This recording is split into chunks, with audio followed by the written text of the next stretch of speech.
since Copenhagen, we are fighting and expecting to get a binding agreement from all countries to reduce greenhouse gases. But we felt that this is not already done. So time is running out. As a Southern Voice, we will, when it is needed and when it is possible, to remind developed countries particularly that they have a responsibility to take action to reduce the greenhouse gases.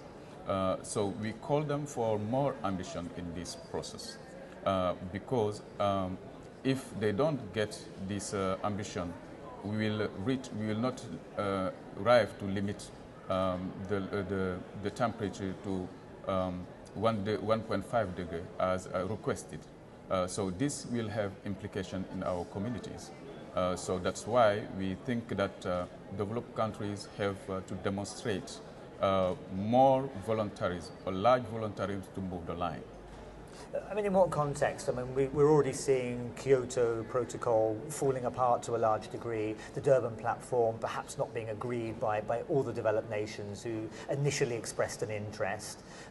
So they're not meeting their ambitions, it seems. What more can you say? What more can you do? And how much louder can you shout in a way to remind the developed countries that they should be they should be raising their ambition?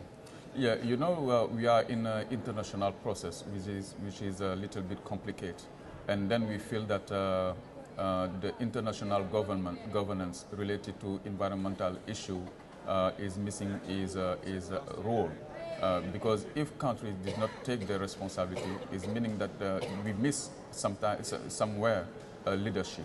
So what we miss is really a leadership. If, for example, US would not like to join the process, and other countries are move from the Kyoto Protocol, I think that there is something missing.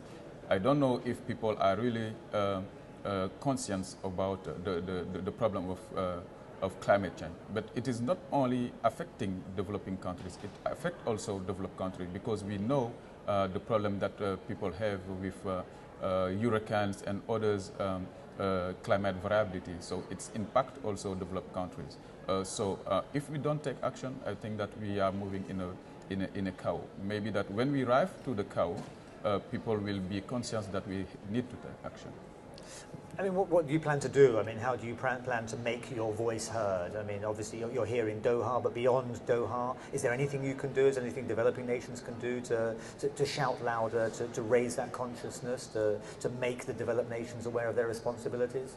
Yeah, you know, what I can say is that civil society has limited power here in this process. Even if we want to take action, the issue that we are not politics. So the politics have to take the decision. What we are doing, and we are doing here and also in our country, is try to work with communities to develop some concrete and real tangible activities in the field. And we think that by doing that, if we come, for example, with more impact, I think we will try to move things going in a positive way. I mean, what's the minimum you would like to see achieved here in Doha by the end of next week? Yeah, the minimum we would like to see achieved is at least to have this second commitment period. And then people tell us how they'll move to operationalize the Green Climate Fund, because developed countries take commitment to feed it before 2020 with 100 billion of dollars. So we had the fast start. The information we have on the fast start was not so positive because some resources we have are loan, and what we are calling is not loan, is not aid, but we are calling for compensation.